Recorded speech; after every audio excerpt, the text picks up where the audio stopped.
Good morning friends. આજે આપણે નવું ચેપ્ટર સ્ટાર્ટ કરીએ છીએ. ચેપ્ટર નંબર 2 પૂર્ણ સંખ્યાઓ. ચેપ્ટર નંબર 1 ની શરૂઆતમાં આપણે જોયું હતું સંખ્યા પરિચય જે હતું એમાં સંખ્યાઓના પ્રકાર, કે જેમાં બે પ્રકાર જોયા હતા, પ્રાકૃતિક સંખ્યા અને પૂર્ણ સંખ્યા.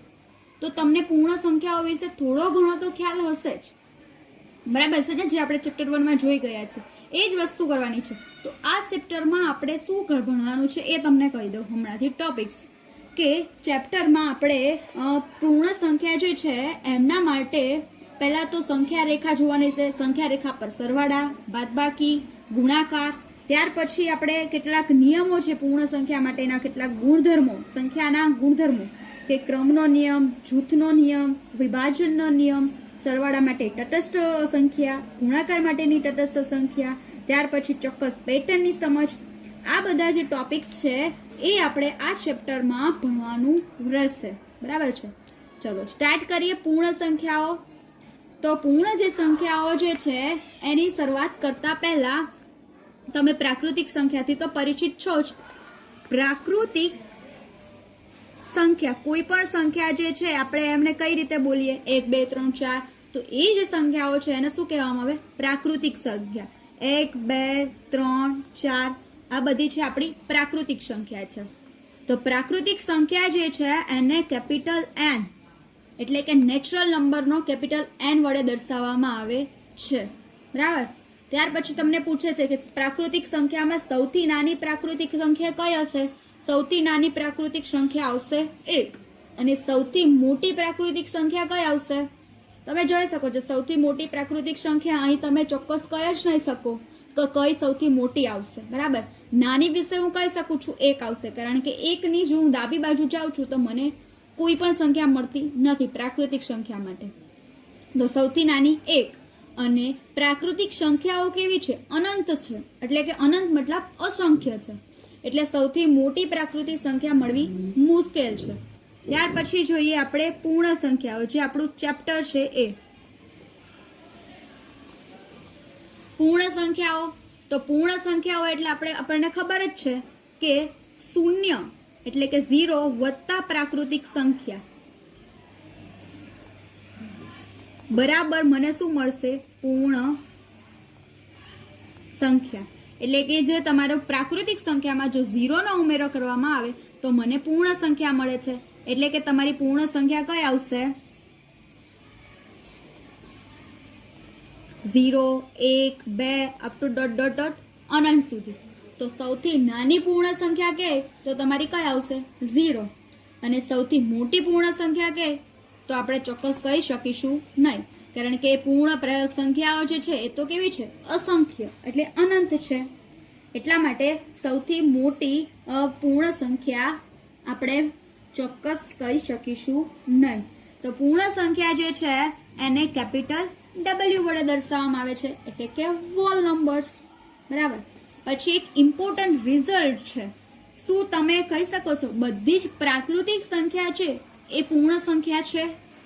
બધી પ્રાકૃતિક સંખ્યા એ પૂર્ણ સંખ્યા છે? હા. તો એ સાચું છે સેન્ટેન્સ. પણ શું બધી પૂર્ણ સંખ્યા એ પ્રાકૃતિક સંખ્યા છે? ના, કારણ કે પૂર્ણ જે સંખ્યા છે એમાં 0 નો સમાવેશ થાય છે. તો 0 ને હું પ્રાકૃતિક સંખ્યા કહી શકીશ નહીં. એટલા માટે બધી પૂર્ણ સંખ્યા એ પ્રાકૃતિક સંખ્યા નથી, પરંતુ બધી પ્રાકૃતિક સંખ્યા એ પૂર્ણ સંખ્યા છે. તો હવે આપણે જોઈ લઈએ કેટલા જે નિયમો છે, જે આ સમજાવ્યું છે, એક્સપ્લેન કર્યું છે એ જ છે નિયમો, પણ આપણે ક્રમમાં જોઈએ. 1 2 3 4 એ ગણતરીઓની સંખ્યાઓ છે. આપણે કાઉન્ટ કરીએ 1 2 3 4. એ જ રીતે આ સંખ્યાઓને 1 2 3 4 એ પ્રાકૃતિક સંખ્યાઓ કહેવામાં આવે છે. પ્રાકૃતિક સંખ્યામાં સૌથી પહેલી અને સૌથી નાની સંખ્યા હોય તો કઈ છે? 1 છે. પ્રાકૃતિક સંખ્યાઓ અસંખ્ય, અસંખ્ય એટલે અનંત છે, બરાબર? તેથી સૌથી મોટી સંખ્યા મળતી શકતી નથી. પ્રાકૃતિક સંખ્યાઓ જે છે ના સમૂહને n વડે દર્શાવાય છે. કેપિટલ N બરાબર 1 2 3 4 up to dot dot dot અનંત સંખ્યા સુધી. આ ડોટ ડોટ ડોટ નો મતલબ શું છે? કે અનંત સુધી, અસંખ્ય છે, બરાબર? ત્યાર પછી પૂર્ણ સંખ્યાઓ. પ્રાકૃતિક સંખ્યામાં શૂન્ય સમાવીને પૂર્ણ સંખ્યાઓનો સમૂહ મળે છે. બરાબર, એટલે કે 0, 1, 2, 3, 4 જેને પૂર્ણ સંખ્યાઓ કહેવામાં આવે છે.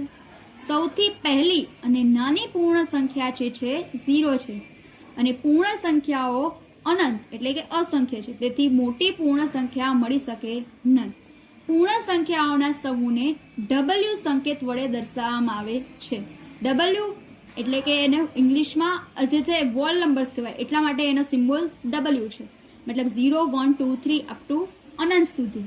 બરાબર, અને છેલ્લે આપણે જે લાસ્ટમાં જોયું હતું કે બધી જ પ્રાકૃતિક સંખ્યાઓ જે છે એ પૂર્ણ સંખ્યાઓ છે, પરંતુ બધી જ પૂર્ણ સંખ્યાઓ એ પ્રાકૃતિક સંખ્યા નથી. ચલો, આ નિયમ આપણે હવે ખબર પડી તમને કઈ રીતે આવે છે. કેમ પૂર્ણ સંખ્યાઓ અને પ્રાકૃતિક સંખ્યાઓ કહી ના શકાય, કારણ કે એમાં 0 નો સમાવેશ થાય છે. 0 એ પ્રાકૃતિક સંખ્યા નથી. ચલો પ્રયત્ન કરો. આ જે પ્રયત્ન કરો છે એના આન્સર તમારે તમારી જાતે લખવાના રહેશે. આપણે જે અત્યાર સુધીના જેટલા પણ જે મુદ્દા એક્સપ્લેન કર્યા એમાંથી જ છે. બરાબર, ચલો હવે આપણે જોઈશું પહેલાની સંખ્યા અને પછીની સંખ્યા. બરાબર, તો પહેલાની સંખ્યા જેને ઇંગ્લિશમાં કહેવાય છે પ્રિડેસર્સ અને પછીની સંખ્યા છે એને કહેવાય સક્સેસર્સ.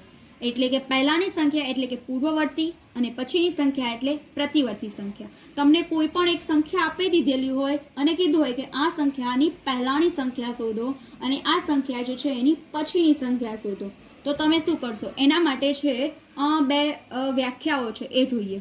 પહેલાની સંખ્યા જેની વ્યાખ્યા છે આપેલી સંખ્યામાંથી એક બાદ કરતા તેની પહેલાની મળે છે. એટલે તમને જે કોઈ પણ સંખ્યા આપેલી હોય અને કીધું હોય કે તેની પહેલાની સંખ્યા શોધો, તો તમે શું કરશો? એ જે સંખ્યા આપેલી હોય એમાંથી એક બાદ કરી દેશો તો તમને એ પહેલાની સંખ્યા મળશે. ધારો કે ઉદાહરણ તરીકે 9, તો 9 ની પહેલાની સંખ્યા મારે શોધવી છે, તો 9 ની પહેલાની સંખ્યા શું આવશે? 9 માંથી એક બાદ કરું તો મને આન્સર આવશે 8. તો 9 પહેલાની સંખ્યા શું છે? 8. તો નાની સંખ્યા માટે તો તમે ફટાફટ આન્સર આપી શકો, પણ જ્યારે મોટા આંકડાવાળી આવે, 4, 5 આંકડાવાળી આવે, ત્યારે તમે આ મેથડ યુઝ કરી શકો છો. હવે આપણે જોઈશું પછીની સંખ્યા. આપેલી સંખ્યામાં એક ઉમેરતા તેના પછીની સંખ્યા મળે છે. એટલે કોઈ પણ સંખ્યા આપેલી હોય અને તેમના પછીની સંખ્યા શોધવી હોય તો તમારે એમાં શું ઉમેરવાનું રહેશે? 1. એટલે કે પછીની સંખ્યા. તો જોઈએ આપણે એ સંખ્યા છે, આપણે કોઈ ઉદાહરણ તરીકે 12 લીધી, 12 ની પછીની સંખ્યા શોધવાની છે તો 1 ઉમેરવાનો છે, એટલે 1 એડ કરો તો 12 + 1 13 મળશે. તો 13 એ 12 પછીની સંખ્યા છે અને 12 પહેલાની સંખ્યા કઈ તો એમાંથી 1 બાદ કરો તો તમને મળી જશે. બરાબર, ચલો એવી રીતે આપણે એક એક્સરસાઇઝ જોઈએ એના રિલેટેડ. નીચેની સંખ્યાઓની પહેલાની અને પછીની સંખ્યા લખો. આ 1 છે તો 1 ની પહેલાની સંખ્યા શોધવા માટે શું કરવાનું હતું? એ પહેલાની સંખ્યા શોધવા માટે આપેલી સંખ્યામાંથી 1 બાદ કરવાનું, મતલબ મળશે મને 0. અને 1 ની પછીની સંખ્યા જે શોધવાની હોય, પછીની સંખ્યાની વ્યાખ્યા પરથી આપેલી સંખ્યામાં 1 ઉમેરવાનો રહેશે, તો એ મને મળશે 2. તો 1 પહેલાની સંખ્યા 0, 1 પછીની સંખ્યા 2. બરાબર, પણ તમને એવું કીધેલું હોય કે 1 પહેલાની પ્રાકૃતિક સંખ્યા, તો 1 પહેલા પ્રાકૃતિક સંખ્યા આવશે જ નહીં. તમે કહેશો 1 પહેલા 0 આવે, પણ 0 જે છે એ પ્રાકૃતિક સંખ્યા નથી, પણ ખાલી 1 પહેલાને કીધું છે તો 0 આવી શકે છે. પણ ડેડિકેટ કરેલું હોય કે પ્રાકૃતિક સંખ્યા તો 0 આવશે નહીં. ચલો 19, તો 19 પહેલાની સંખ્યા એટલે શું કરવું પડશે? એમાંથી 1 બાદ. 19 - 1 એટલે આવશે તમારો આન્સર 18. ત્યાર પછી 19 પછીની સંખ્યા શોધવા માટે શું કરવું પડશે? એમાં 1 ઉમેરો કરવાનો રહેશે. 19 + 1 આવશે 20. એવી જ રીતે 1997 જે છે, 1997 પહેલાની સંખ્યા એટલે શું કરવાનું રહેશે? તમારે 1 બાદ કરવાનો રહેશે. 1997 - 1 કરીશો એટલે તમને મળશે 1996. એ જ રીતે 1997 પછીની સંખ્યા શોધવા માટે તમારે 1 ઉમેરવાનો રહેશે, તો તમારો આન્સર આવશે 1998. એક્ઝામ્પલ નંબર 4, 12000 પહેલાની પહેલાની સંખ્યા માટે 1 બાદ કરવાનો રહેશે. 12,000 માંથી 1 બાદ કરીએ તો શું આવશે આપણે જોઈએ.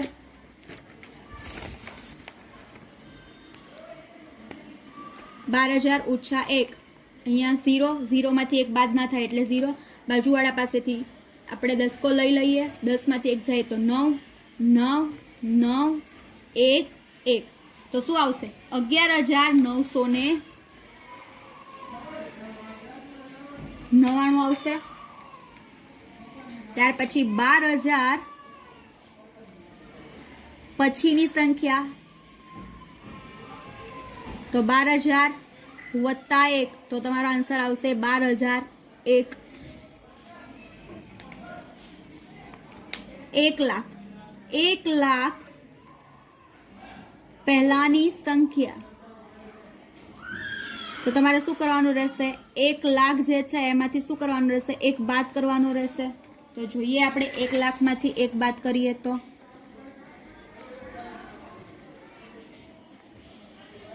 0 માંથી 1 બાદ થાય ને એટલે શું કરવું પડશે મારે બાજુવાળા પાસેથી દસકો લેવા પડશે.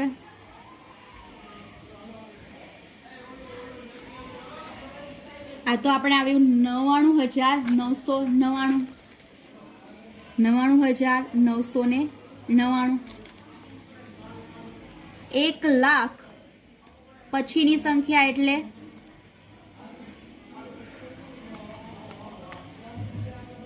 1,00,000 માં હું 1 એડ કરી દઉં તો મને મળશે 1,00,001. બરાબર. એટલે કે કોઈ પણ સંખ્યા આપેલી હોય તેની પહેલાની સંખ્યા શોધવી હોય તો 1 બાદ કરવાનો રહેશે અને પછીની સંખ્યા શોધવી હોય તો 1 ઉમેરવાનું રહેશે.